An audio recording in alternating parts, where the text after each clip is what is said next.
This episode is brought to you by my friend Rebecca Walzer, a financial expert who can help you protect your wealth. Book your free call with her team by going to friendofdinesh.com. That's friendofdinesh.com. Have you ever picked up a towel set because it felt really soft in the store, but then when you go to use it, it's not very absorbent? It's basically a towel that's leaving you out to dry. That's why MyPillow has developed the MyPillow towels. Towels that work. I know, it's mind-blowing. Towels that actually dry you. Their 6-piece towel set includes 2 bath towels, 2 hand towels, and 2 washcloths. They come in a variety of colors, and right now you can receive a 6-piece set for only $39.98 with promo code Dinesh. Go to MyPillow.com right now and click on the radio listener special. MyPillow products come with a 10-year warranty, have their 60-day money-back guarantee. To receive this amazing offer on the 6-piece set of MyPillow towels, just go to MyPillow.com, click on the radio listener special, and enter promo code Dinesh. Or call 1-800-876-0227. That's MyPillow.com, promo code Dinesh. You hear me talk about the amazing benefits of taking Balance of Nature every day.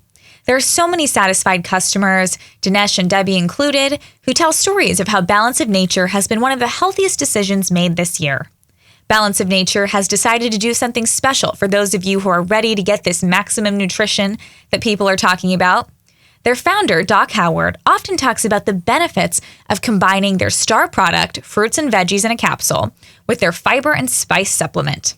So he's giving you a way to get both at a special holiday price.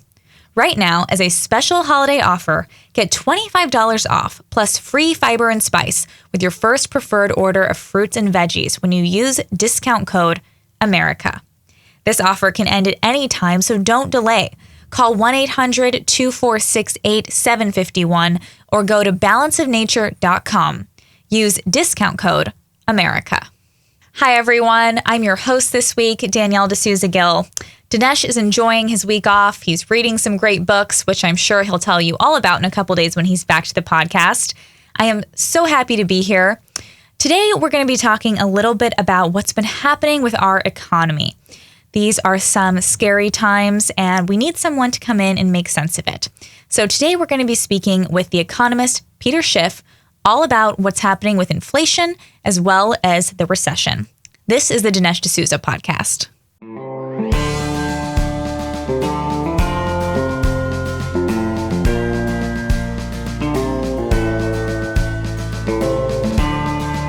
America needs this voice. The times are crazy. In a time of confusion, division, and lies, we need a brave voice of reason, understanding, and truth. This is the Dinesh D'Souza podcast. I'm delighted to welcome to the podcast Peter Schiff. Peter is an economist, financial broker, author, and frequent guest on news programs like Fox Business. He's also the host of the Peter Schiff Show. Peter, thanks for joining us. Oh, thanks for having me on your program. Oh my gosh, of course. Well, Peter, you are an expert on our economy, and I know you could talk about this for hours, and you're so smart, but I want you to explain some of what's been happening in layman's terms to us. Inflation's been at 8%. Do you see inflation coming down anytime soon? Do you see it getting worse? Do you see it staying the same for a while? What's kind of your prediction there? Well, I think it's going to get a lot worse. I think we're just seeing the tip of the iceberg, but this has been building for a long time. It's not all of a sudden we have inflation. The Federal Reserve has been deliberately pursuing a policy of inflation for more than a decade. When they first launched quantitative easing, that is inflation. The definition of inflation is an expansion of the money supply. That's what's being literally inflated. Because when you think about prices, prices don't inflate because inflation means to expand. You don't expand a price. Prices can go up, prices can go down. What's being expanded when there's inflation is the money supply, and a contraction of the money supply is deflation. Now, normally, if you inflate the money supply, the value of money goes down because there's more of it, and now prices respond by going up. And so when you have inflation, you generally have rising prices. Now, not always, because let's say prices should have gone down by 10%, maybe because of economies of scale and efficiencies, consumers would have received the benefit of a 10% reduction in prices. But let's say the government creates inflation, and so prices don't fall by 10%, they go up by 2%. That's actually a 12% increase in prices over where they would have been. But it's even possible that prices could go down 2% instead of 10%. That's still 8% higher. So even though prices went down, we had inflation, because the natural tendency of prices in a free market economy is to go down. You know, if you look at the CPI in 1900, it's about half of what it was in 1800. So you had a 100-year period of time where prices were cut in half due to the innovations of a free market. And given all of the improved technology that we had in the 20th century, we should have actually enjoyed an even bigger decline in prices. The reason that we saw a dramatic rise in prices instead was because we went off the gold standard and went on a fiat standard, and we created massive inflation, printed a lot of money, the money lost value, and prices went up. Now, the reason that I think we're just seeing the tip of the iceberg here when it comes to price increases is because we have had the most inflationary monetary policy in U.S. history. It got even worse during COVID. I mean, that just took it to a whole new level of absurdity. But even before COVID, QE 1, 2, and 3, there was a lot of inflation created. We just created a lot more of it with QE 4 following the outbreak of COVID. But as a result, there is tremendous inflation already built into the pipeline. And as that inflation entered the economy, a lot of the increases originally showed up in financial assets. So stock prices went up, real estate prices went up, bond prices went up, prices for a lot of things went up, cryptocurrencies, just one category, but everything kind of went up. And when inflation is causing asset prices to rise, there's generally not a lot of problems. People don't push back because they like that. Oh, I'm getting richer. Now, sure, if you need to buy a house, the house is more expensive. But if you already own the house, you think, well, I'm richer now. My house is worth more. I could take out a home equity loan and buy more stuff. So people like it. And when interest rates are low or asset prices are going up, people are more willing to spend because they think they have greater wealth. So it's initially not objected to, but it should have been. And I was for years warning about the ultimate consequence of this inflation, and that we should not be happy just because it starts out in financial assets, because it always ends up in consumer goods, right? No matter how it enters the economy, it ends up in consumer goods. And now we're really starting to see that over the last couple of years, where we've had a dramatic increase in prices. It's been about 8% a year over the last couple of years, so 15% over 2 years. But that's just using the CPI. The CPI doesn't do a good job of capturing price increases, and that's by design, because the government invented the CPI. And the government did not want the CPI to accurately reveal how much prices were going up. So they concocted an index, or they changed the methodology for computing it, because we had a far more honest CPI back in the 1970s and early 80s. But by the 1990s, we rigged it. But I would guess that whatever the price increases are in the CPI, if you double it, you'll be about right. And so if the CPI says prices are going up 8%, they're going up 16%. And those increases, or that really explains a lot about why people are suffering so much in this economy, why you have this huge increase in people now holding down 2 or 3 jobs, because their paychecks are dwindling relative to double-digit inflation. And so now many people can no longer survive on just 1 job, or some people can't even survive on 2. That's why they now have 3. Right. And you mentioned how the Fed has kind of been having this policy for a while. But one of my questions for you is, some people are blaming them, but I'm wondering about, as long as the government is doing such large spending, as long as they're doing that, how can the Fed fight inflation by raising interest rates if we continue to keep on spending so much money? Well, they can't unless they raise them a lot more than they have. I mean, interest rates are still much too low.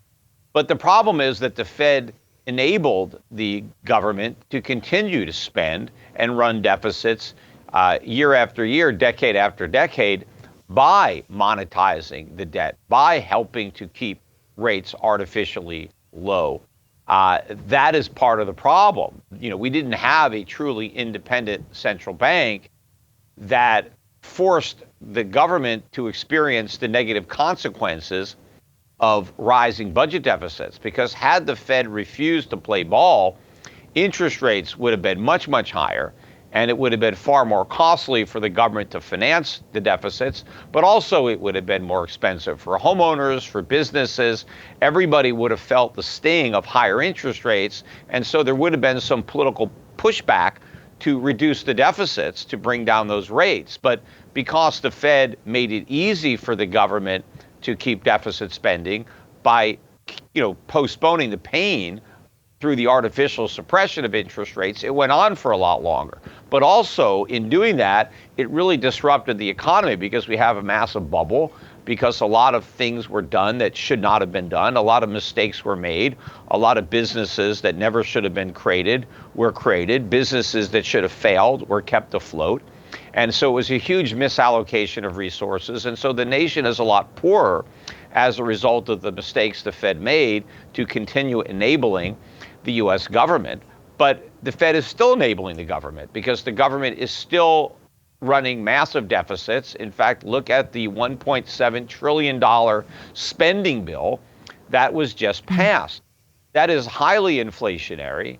And since we already have high inflation, you're just throwing gasoline on a burning fire, because the money that is being spent, there's no tax revenue that is going to finance it. They didn't announce new taxes to pay for all the new spending. So where is the money going to come from to cover this $1.7 trillion? Well, it's going to come ultimately from the Fed. The Fed is going to create the money so that the checks that the government mails out don't bounce. But the problem is that that new money is going to be spent into circulation, and it is going to expand the money supply. It is going to reduce the value of the money everybody already has, and so prices are going to respond by rising. And what a lot of people just don't comprehend about inflation is that when you get right down to it, inflation is a tax. The sole source of inflation is the U.S. government. Now, when the U.S. government claims that inflation is rising prices, which it's not, that's not the definition, but when you kind of take a symptom of inflation and redefine inflation as being that symptom, well, now you can point to other causes, because the government doesn't raise the prices. Who's raising the prices? Well, greedy businessmen are raising the prices. They're gouging their customers. Or it's Putin. It's his fault. He's causing prices to go up.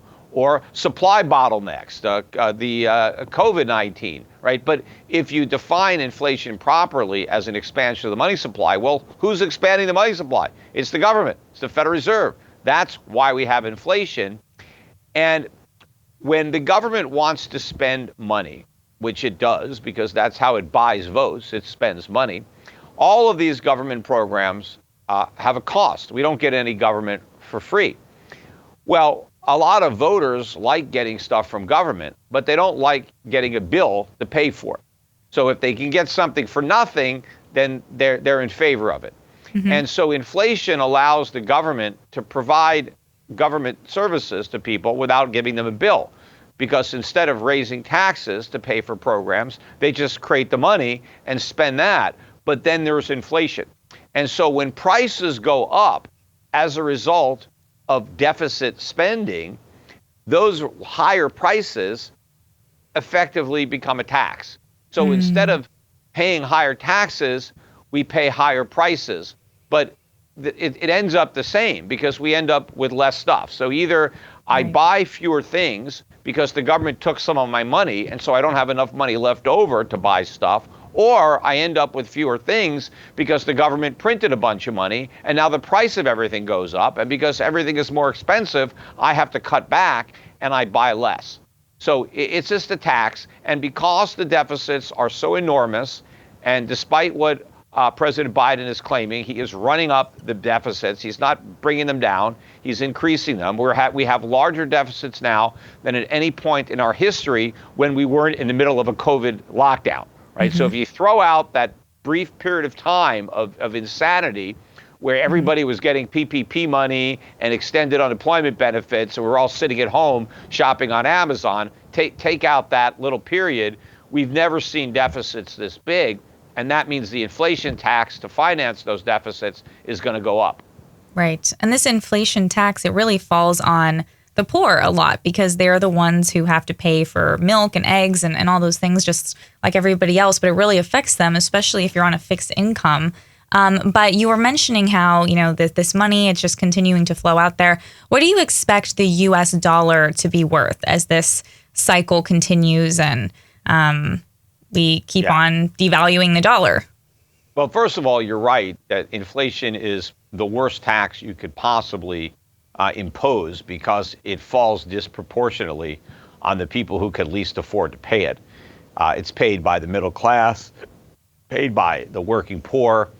If you're very wealthy and you only spend a small percentage of your income on, food and energy and things like that, inflation is just a nuisance. I mean, you don't really care about it, but if, food represents a big part of your budget and, you're spending everything you earn just to make ends meet, when you get the type of inflation tax that we've had, it is life-changing. A lot of people are forced to really cut back on their standard of living.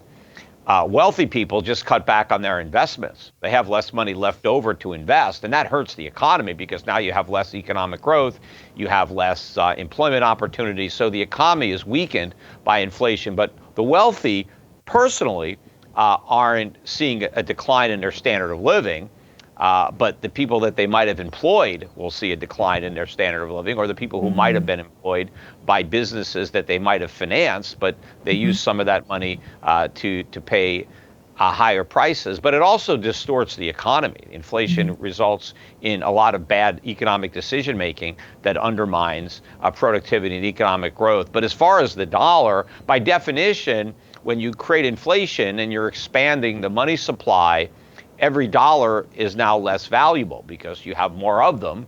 Because money itself, when you're talking about fiat money like we have now, we don't have real money. We're not on a gold standard anymore. It's just a piece of paper. So the money itself doesn't represent any wealth or any value. It's simply a claim to value. I could take money and I could buy something with it. Well, the more money you have, now the more money you need to buy the same stuff. If you double the money supply, everybody can't buy twice as much stuff because twice as much stuff doesn't exist. You can print money, but you can't print the goods that you buy with the money. So if you double the money supply, all else being equal, prices will double. So nobody gets anything extra just because they have more money. Everybody buys the same. It just costs more. But what's happened on the foreign exchange markets, ever since, the Fed started to pretend that it was fighting inflation by raising rates, we have seen an increase in the dollar's value in relationship to other fiat currencies like the euro, like the Japanese yen or the British pound. And so in that respect, the dollar has been less weak than these other currencies. But all of the world's currencies have been losing value due to inflation. It's not something that's unique to America, but that doesn't excuse U.S. politicians. Like when you hear a Powell talk or Biden and they say, well, inflation is everywhere, so you can't blame us. Yes, inflation is everywhere because all the politicians and all the central bankers are making the same mistake. They're all printing too much money. They've all got interest rates too low. So if every central bank pursues an inflationary monetary policy, it's not an accident that we get inflation. And it doesn't excuse what the leaders have done in one country by saying, well, we have inflation everywhere. Yes, everybody has made the same mistake. And so we should be upset at governments all over the world. So the people living in the UK should be pissed off at the British government and the Bank of England. The people in Japan should be upset about the Bank of Japan and the government of Japan for the things that they've done. But we should be equally as upset, if not more so, at Washington, at U.S. Congress and the Federal Reserve for what they've done. Right. And it seems like the U.S. economy also affects everyone. So, like they say, when the U.S. sneezes, the world catches a cold. But it's like maybe our economy suffering probably affected people because, especially small countries, because a lot of them are less powerful than some large companies like Apple and YouTube and Google.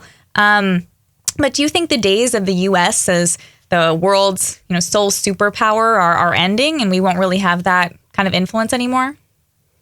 Well, I think so. I think certainly as an economic power and industrial power, we've been in the decline for decades now. As a military power, sure. I mean, we really don't have any rivals there. But at some point we'll lose that as well because we simply won't be able to afford to maintain the military anymore. The reason we can afford it now is because the world is subsidizing us. We've got the dollar as the primary reserve currency. And as a result, the United States is able to borrow really over $1 trillion a year from the rest of the world in order to maintain its lifestyle and to continue these expenditures. But we are exacting a heavy toll on the world. It's getting more and more expensive every year for the world to support the United States because Americans collectively, we all live beyond our means. We consume far more than we produce. Now, how is that possible? Well, the rest of the world makes it possible by consuming less than they produce and allowing us to consume the difference. So we get to live a much higher standard of living than we would normally be entitled based on our productivity because we're living off the productivity of everybody else, but everybody else is having to give up some of their standard of living in order to support the excess standard of living in the United States. And I don't think the world is going to continue doing that, especially since we keep increasing the cost. And now we're pissing off even more people with the way we're weaponizing the fact that people rely on the dollar, the way we did with the sanctions on Russia, and that's not going over very well in places like China. And they already hold a large quantity of U.S. dollar-denominated debt instruments. And so I think that the world is starting to wean itself off of the dollar. And when it succeeds in doing that, that is going to be a huge, huge problem here in the United States. I mean, that's when the chickens really come home to roost. Yeah. And do you think the inflation we may experience could get as bad as it was in the 1970s when we had stagflation? Some people are saying, there used to be even worse interest rates and all these things. This isn't that bad and so on, which I guess is easy to say if you're, not in a more difficult spot. But do you think that it'll get that bad? Well, I think it's already worse. I think the inflation we had this year is probably worse than any year from the 70s or early 80s. The highest the inflation rate got. Because of how quick it was. No. It's just, we're just not measuring it the same. So the highest the inflation rate got in 1981, that was the high for the period of 1 year, was about 13.5%. And the highest year-over-year rate that we got was a little over 9%.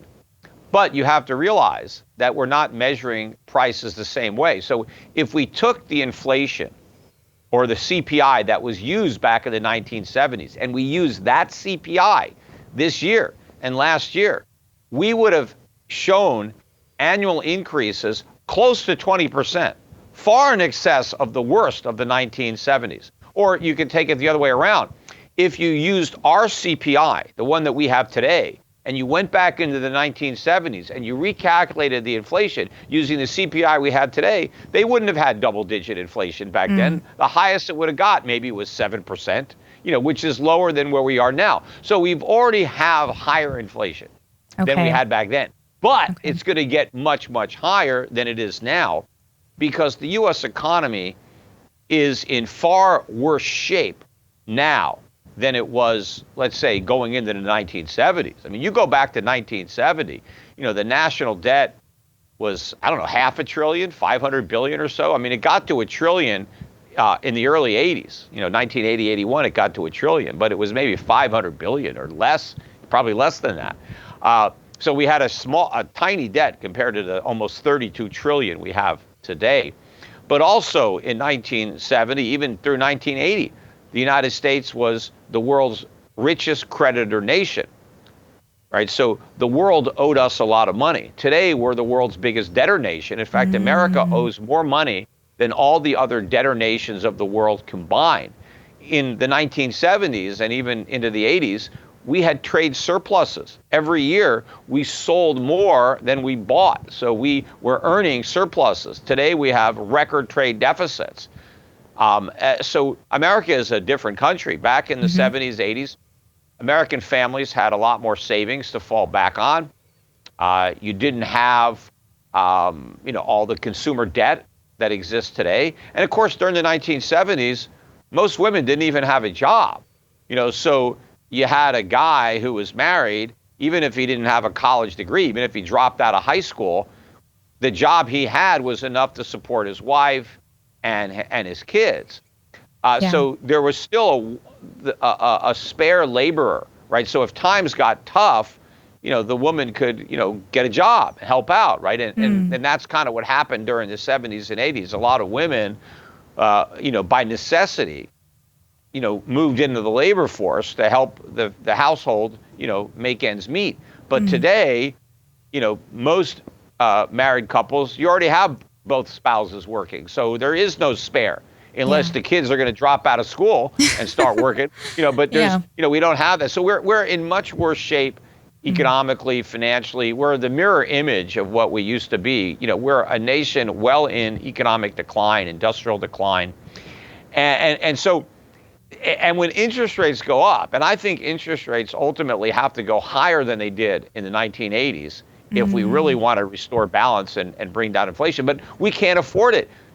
America was so rich in 1980, we could afford to pay 20% interest rates. We can't even come close to affording that now. We're way too broke. Right. And it seems like, too, back then, we used to have a lot more manufacturing jobs. You mentioned that we weren't just consuming things, we were making things. But I want to ask you about recession, because a lot of people are saying we're in a recession now. Other people are saying the recession's going to get much worse. We're barely in the recession. So how bad do you think it's going to be? And how do you compare that to the recession of 2008? Yeah, I think we are in recession. We had 2 negative quarters of GDP earlier in the year. And so that technically met the definition. But, I think the numbers would be a lot worse if they were honest. Because, again, just like we overstate, or rather, just like we understate inflation, the GDP overstates economic growth. I mean, all of these indexes that measure things were created by the government to make the government look good. It's like if we allowed our children to grade their own report cards, we wouldn't be surprised if they came home with straight A's, right? So I don't really put much stock in government statistics that are reporting on the success of the economy when the government has a vested interest in pretending that the economy is stronger than it is. So they always want to understate unemployment, understate inflation, overstate economic growth. So I think we're in recession. I think the recession is going to get worse next year because we've been in recession even though technically the official unemployment rate has been low. Now, of course, the unofficial unemployment rate is much higher. But I think a lot of jobs are going to be lost as the recession, continues to unfold. And I think by the time this recession is over, whenever that is, because it may be years from now, because I think it's going to be longer and deeper than the Great Recession of, 07, 08. I think by the time it's done and they go back and they write the history of this time period, I don't think they're going to call it a recession. I think it's going to be more of a depression. And although since inflation is going to be so high, I think they'll refer to it as an inflationary depression, which I think will be worse than the depression of the 1930s, where at least you had the benefit of falling prices. This time, Wow. people are going to have to suffer the added burden of rapidly rising prices. Okay, so you think it could be like a Great Depression, except we won't be paying a little. You're saying we're paying a lot, but Yes. it will And feel painful. It will feel, because you're saying the price, it may be high because, like people say, oh, this used to be 25 cents. This used to be cheap and people made less. Yeah. But basically you're saying the price is here, but you're living paycheck to paycheck, and yeah, well, it's still let's say painful. during the Great Depression, not everybody lost their job. Maybe at the worst of the Great Depression, it was 25% unemployment. But of course, they counted it, more accurately. I mean, anybody who didn't have a job was considered unemployed back in the 1930s. Today, most of the people who don't have jobs don't even show up in the unemployment statistics. We don't count them. But most people did not lose their jobs during the Great Depression, but prices were down about 30%. So if you had your job and your cost of living went way down, I mean, you really had a dramatic increase in your real wages. So for some people, it wasn't that bad. Maybe they lost some money in the stock market, but they made up for it because their paychecks went a lot further at the supermarket because prices were going down. But that's not going to be the case this time. You're not going to get the relief. So even if you don't lose your job, you're going to lose a good portion of your paycheck because of inflation. And the reason the Great Depression was so great was because of government intervention trying to stimulate the economy, first with Hoover and then even more so with Roosevelt. Well, we're going to make the same mistakes again. In fact, we're going to make even bigger mistakes. So that's why I'm convinced that we'll turn this economic downturn into a depression. If the politicians had the good sense to do nothing and allow the free market to function, then we would, correct the problems much quicker. But of course, had the government allowed the free market to function, we never would have created the problem in the first place. Right. And we're sending billions of dollars to Ukraine. We've sent them so much money, and yet people here are experiencing layoffs, all of these other things.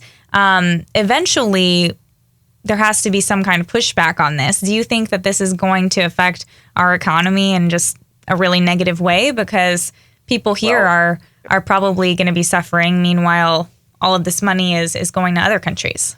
Yeah, it is going to affect our economy negatively for sure. Number one, the source of the money that we're sending to the Ukraine is additional inflation, because we just have to run larger deficits. So we put more pressure on the Fed to print money to buy the bonds that we have to sell in order to send that money to the Ukraine. Although a lot of the money, ends up going back to U.S. Defense contractors, because the Ukraine spends the money on weapons. But it's still new money that goes into circulation, and so the cost is going to be paid through inflation again, which is going to hit the middle class and the poor the hardest. But also, the money that we are sending to the Ukraine is perpetuating this war. And I think the longer the war goes on, the more problematic it is for everybody. I mean, America, yes, but even more so for the Ukrainians and the Russians. I mean, no one seems to care about the Russians, but of course, the average Russian, may not necessarily have preferred this course of action that was taken by Putin. I mean, I'm not responsible for the bad decisions that Biden makes, so you can't just paint all Russians and say who gives a damn about Russians. But I think that you have a lot of people that are going to end up dead that might have lived if the United States didn't try to perpetuate this war. Because I think that if the Ukraine was not getting all this money, and not just from the United States, it's getting money from other countries, but we're the biggest provider. In fact, we're giving more money so far this year to the Ukraine than Russia has spent fighting the war all year. So we've given Ukraine more money to fight Russia than Russia is spending to fight the Ukraine, and that's just what we gave them. Yeah, right? and it's still not over. So well, why would it end now? There's so much money now to keep it going. There's a huge industry now built around this war. You have so many people that want that war to continue so that they can keep selling weapons and making money off of it. But I think if we weren't supporting the Ukrainian effort, then there would have been peace by now. And it's not like, people say, oh, we have to stop Putin because he's the next Adolf Hitler. I don't think he's the next Adolf Hitler. It doesn't mean he's an angel, but, he's not the devil. And I do think that these countries would have come to a peaceful resolution of this conflict, but for all the money that is coming in. And even if Ukraine wins this war, right? And there's no guarantee that they will. They could still end up losing. It'll just take a lot longer and cost a lot more money, and a lot more people will die. But even if they win years from now, what will they have won? I mean, I don't know. We're trying to make it out like these guys are freedom fighters. That that Zelensky is like Washington, George Washington, right? This is not about freedom. It's more about independence. But if you go back to the Heritage Index of Economic Freedom, before the war started, the Ukraine was 130th on that index. I mean, that is really low, 130. It was 13 notches below Russia. So the Ukrainians were even less free than the Russians. Now, since the war started, Ukrainians have lost a lot more freedom. I mean, it's significantly less free now than it was before the war. And so whenever this ends, I think that the Ukrainians are going to end up less free than they were before the war began. So they're losing freedom even if they win this war. And it's not about freedom. It's about, yes, we want to be ruled by our own corrupt people instead of being ruled by corrupt people in Russia. But even if the Russians are less corrupt than the Ukrainians, I don't know. And of course, the whole country wasn't going to disappear. I'm sure they could have come to a solution to the problem. And part of the problem, too, is because of us, because of NATO. I mean, one of the reasons that Putin felt threatened was because of the potential for the Ukraine to be part of NATO. Why does NATO still exist? NATO was created to counteract the Warsaw Pact. The Warsaw Pact was the Soviet Union and all of the countries in that sphere. Well, there is no more Soviet Union. There is no more Warsaw Pact. We're fighting an enemy that doesn't even exist. Why do we have NATO? Why are we wasting all of this money, especially when we're broke and we have to cut back on spending? I mean, we should be dismantling NATO. And if there was no NATO, then there probably would be no Ukraine war. Especially when we could be using that money to defend our southern border when there's an invasion happening. But before we wrap it up, I wanted to ask you, what is your advice to people as we are living through these inflationary times, as the recession is going to get worse? Maybe it's going to be a great recession. What should people be doing? Should they be buying gold? Should they be keeping the real estate? What should they do? Well, it depends on their financial situation. But I mean, if you're somebody who's just barely, let's say average, middle class. As I said, I'll just give the gamut. So, but you're just getting by. What I've been telling people to do for years is to stock up. When you go to this market, don't just buy what you need this week. Buy what you might need for the next several months, or maybe even several years. When you're talking about buying non-perishables. Buying stuff that doesn't go bad or that has a long shelf life, whether it's in the food category or just cleansers or toiletries or different things. Is that because the price is going to go up soon? Yes. And so you want to buy it now? The price is going to go up.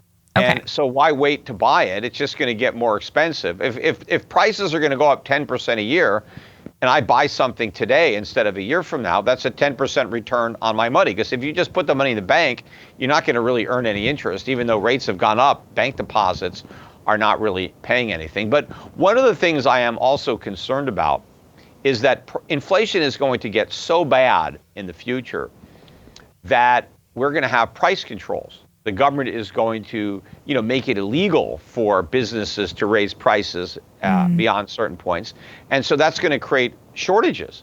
And so a lot of the things that we take for granted as being available, they're not going to be there. The shelves will be empty. And if you want to buy them, then you're going to have to risk going to jail because you'll have to buy them illegally on the black market where they can charge a market price. But of course, then the market price is really high because the guy selling you the stuff that you need is risking going to jail.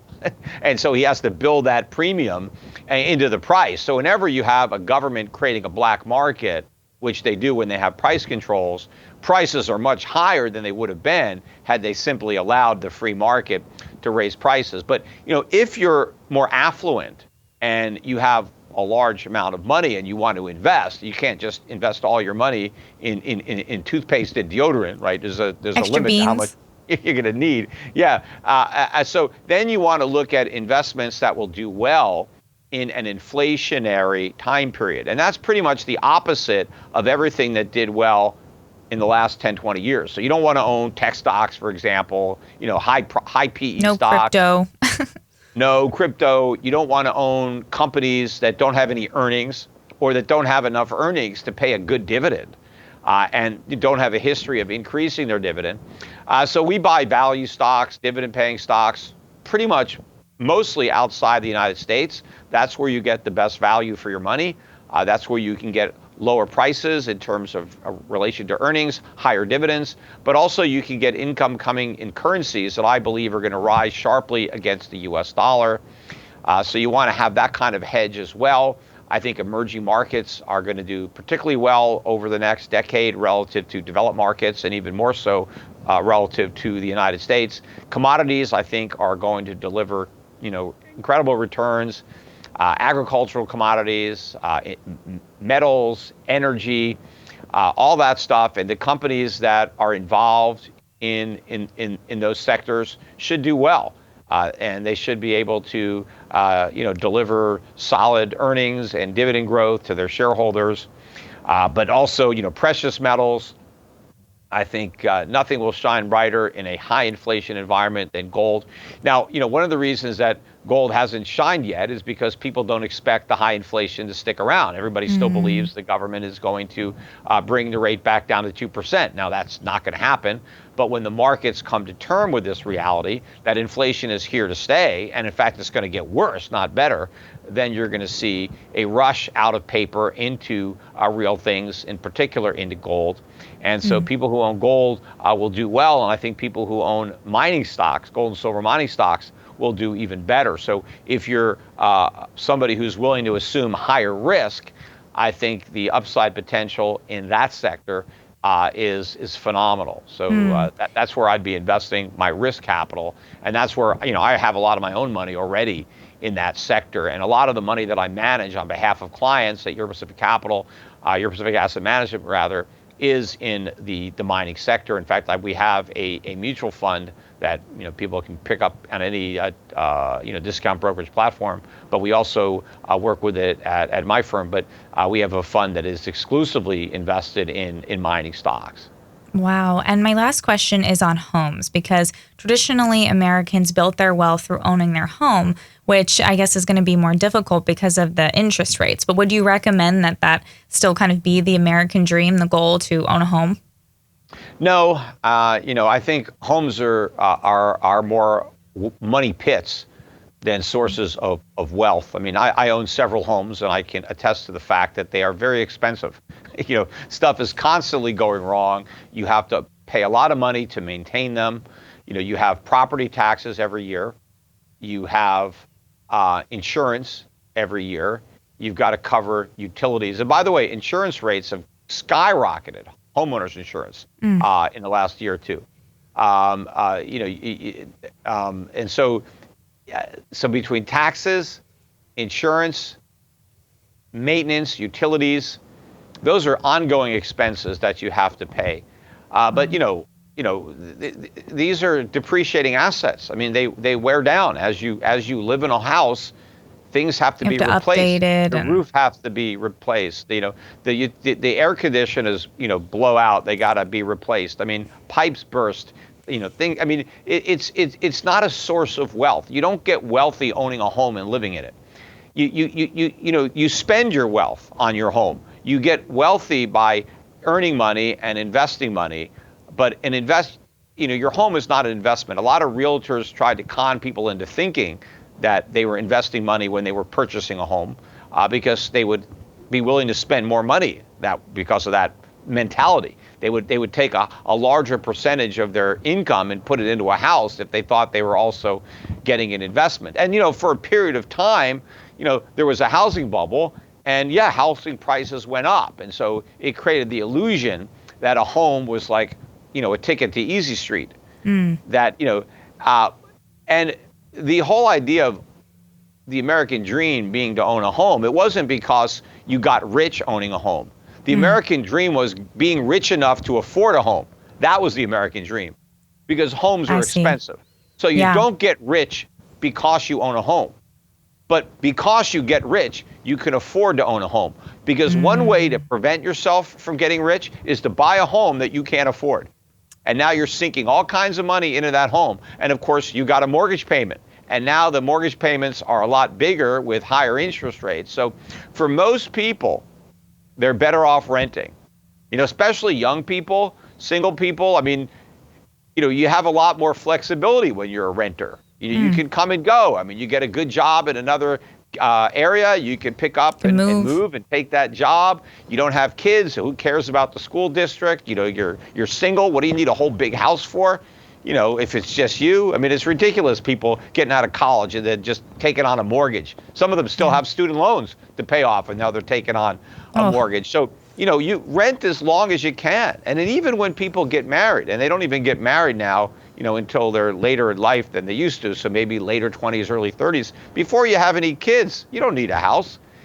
It's when you settle down, you have some kids, you can get a dog, now maybe you need more room. You're worried about the schools and stuff like that, and you're kind of settled down in your job. You know where you're going to be. You're committed to an area. Okay, you want to buy a home then, and you get your home, you get your pet, you stock up on your beans and rice and gold, and then you're all set. Yeah. Great. Well, thank you so much, Peter. I really appreciate your thoughts on this, and it's just been very insightful. So thank you. Oh, my pleasure, Danielle, and my best to your father. I haven't seen him in a while. I hope he's well, and you're following in big footsteps. So hopefully you could fill. Dinesh discovered in the early 1990s that investing in the market makes sense if you're in it for the long term.